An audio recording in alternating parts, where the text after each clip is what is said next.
Hello Barry, kwa majina naitwa Barry Mbaga, ni mwalimu wa piano kutoka Pentanote Music School. Leo tena nakuletea piano tutorial.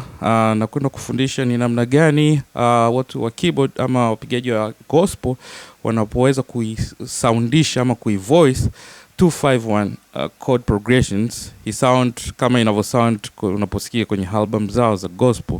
So kama unajua tuna aina mbili ya 251 progression. Ya kwanza ni major 251, ya pili ni minor 251.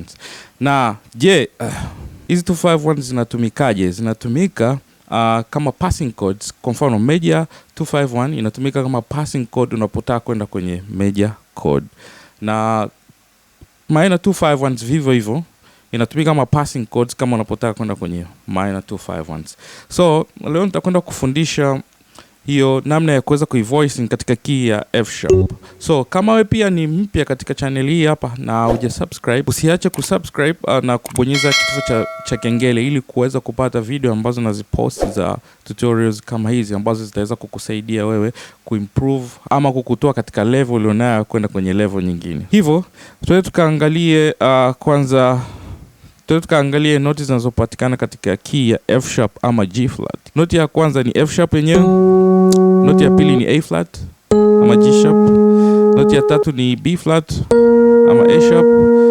Noti ya nne ni B ama C flat. Noti ya tano ni D flat ama C sharp. Noti ya sita ni E flat ama D sharp. Na noti ya saba ni F ama E sharp.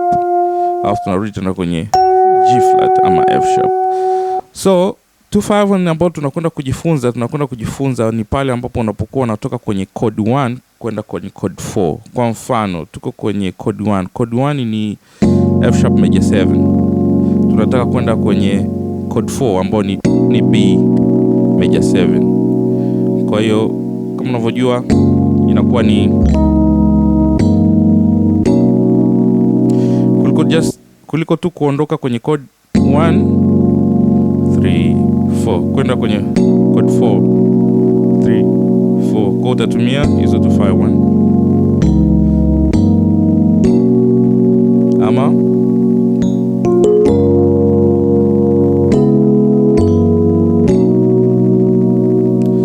sawa.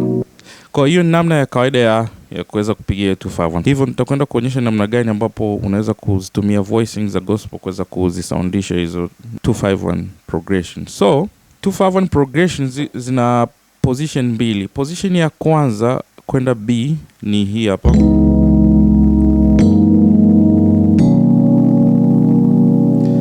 Position ya pili ni ya juu yake ambayo inakuwa ni hii hapa.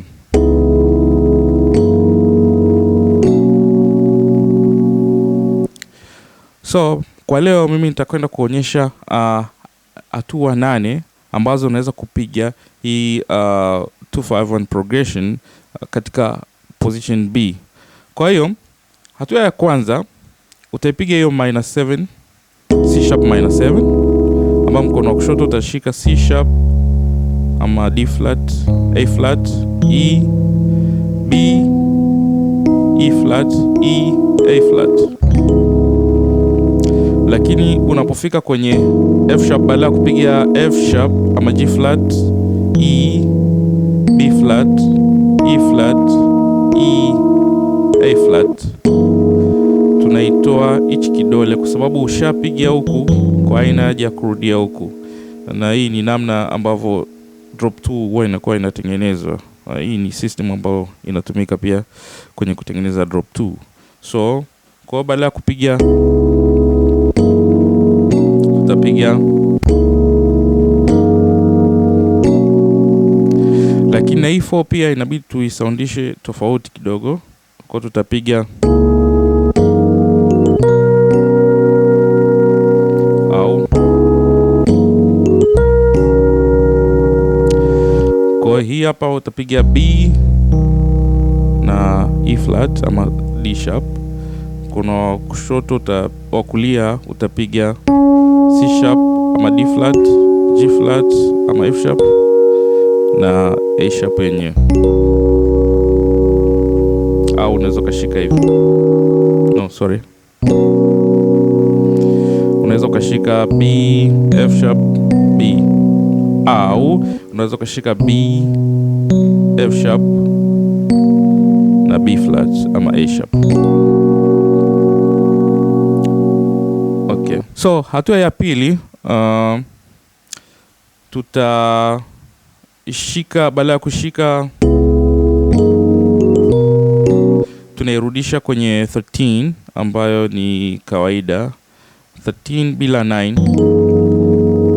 Kwenye hatua ya kwanza tumeishika 13 kwa namna hii kwamba ni F sharp, E, A sharp, E flat na A flat. Lakini sasa tutaimuvuzisha hii A flat kwa sababu hii ni 9 kwenye F sharp, maana ya 9 ni noti ya pili. Kwa hiyo tutairudisha kwenye F sharp yenyewe ambayo itakuwa ni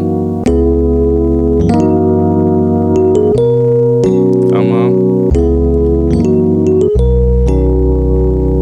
sasa.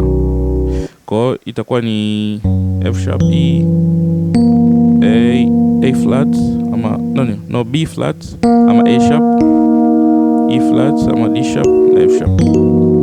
Hapo. Na vile vile ukifika hapa unaweza ukapiga hiyo F sharp, G sharp, A sharp. Alafu ndo ukashuka.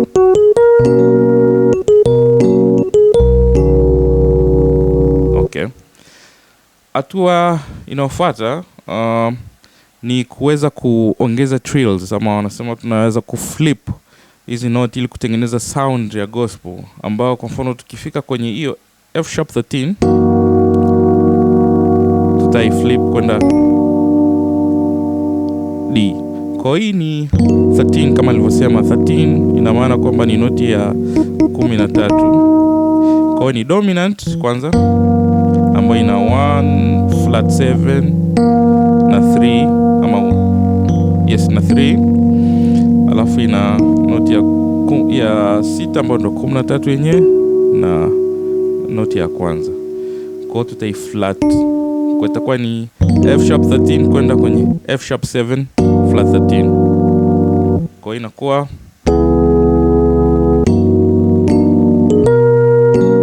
tena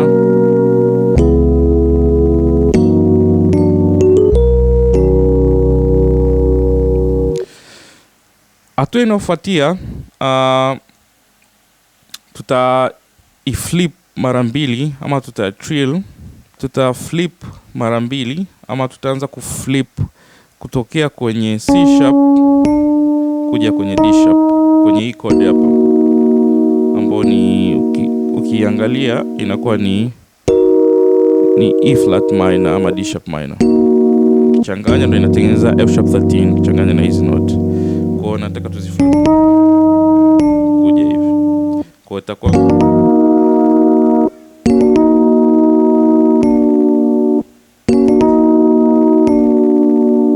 inakuwa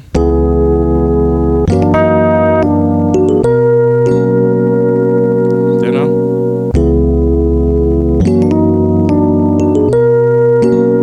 au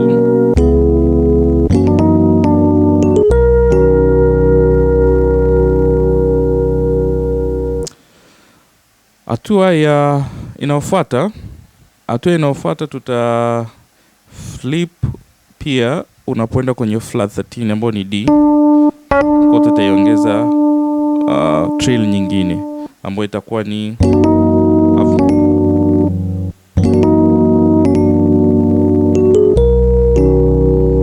kwa hiyo tukianzia 1 2 3 4.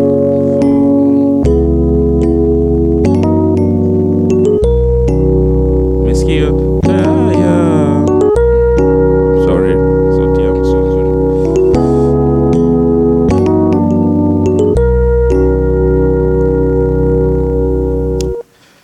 Okay, hatua nyingine ni kuweza kufanya tritone substitution.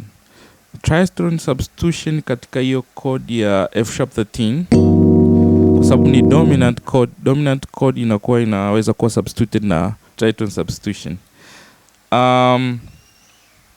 Kwa hiyo tuangalie tritone substitution nini, na maana tunataka tutafute hatua 3 za toni nzima kutoka kwenye F sharp.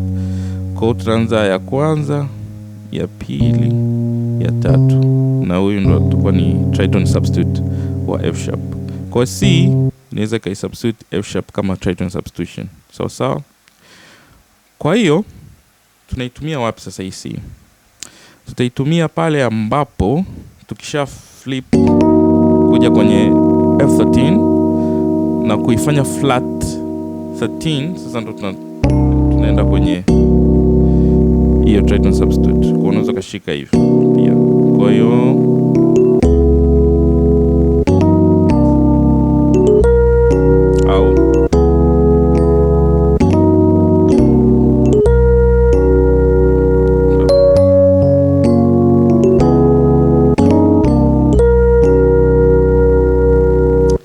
tushike kwa tena itakuwa ni C. Unaweza kashika kama uwezi kustretch, unaweza kashika C,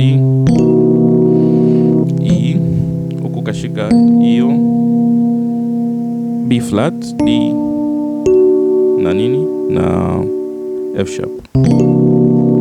Lakini ukiweza kustretch ita sound vizuri zaidi kwa sababu inakuwa inakupa ile fat chord, ile fatness, yani ule uzito wa hiyo chord yenyewe. Kwa hiyo 1 5 1.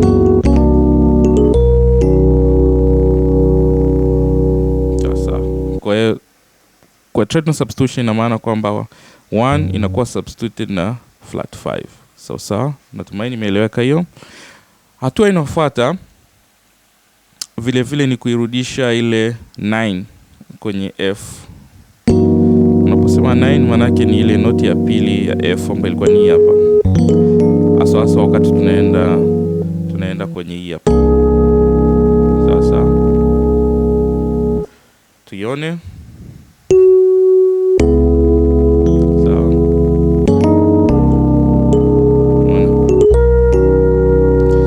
Tena.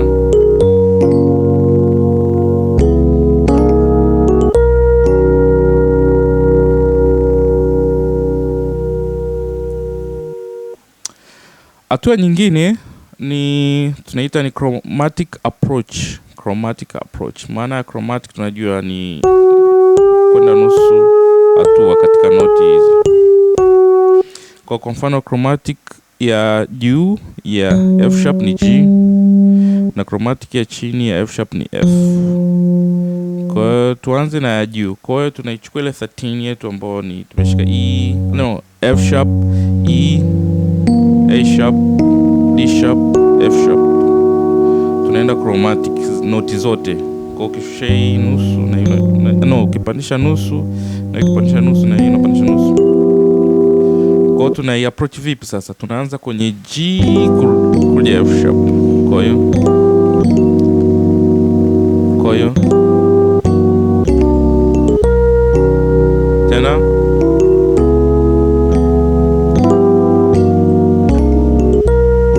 kwa kumbuka tunaanzia G kuja F sharp. Alafu ndo tunaenda ile. Haya, chromatic approach nyingine nilisema ni unaweza kashuka chini pia, ambayo inaanzia F kuja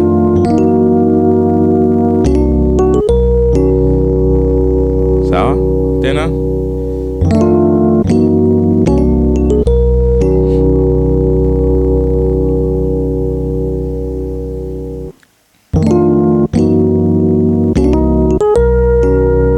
kwa tuanzie 1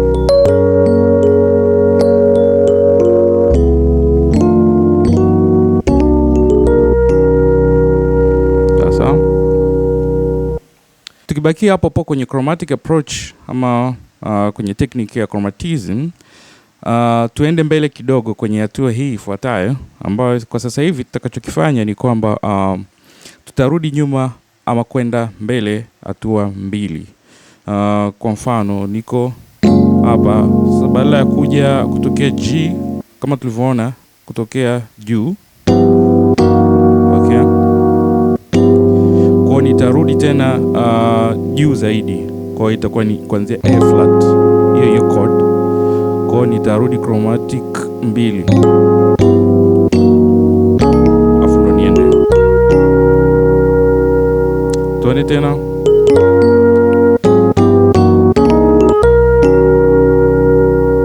Au njia ya pili ni kurudi tulipokuwa tunatokea F. Okay. Sasa tukiwa F turudi tena chini ya hatua moja, kwa tutaanzia E.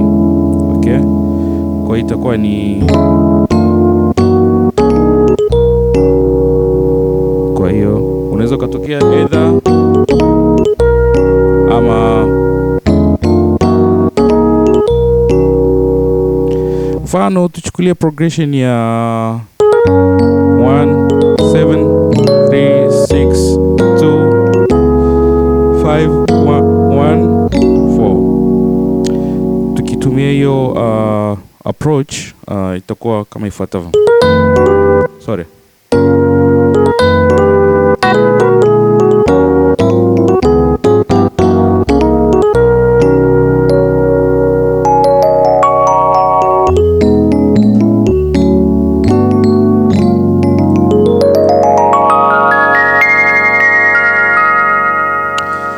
So mpaka hapo natumaini nimetoa kitu ambacho kinaweza kukufaa, kitu ambacho kinaweza kukusaidia kuweza kuimprove ama kuweza kuendeleza upigaji wako kwenda hatua nyingine.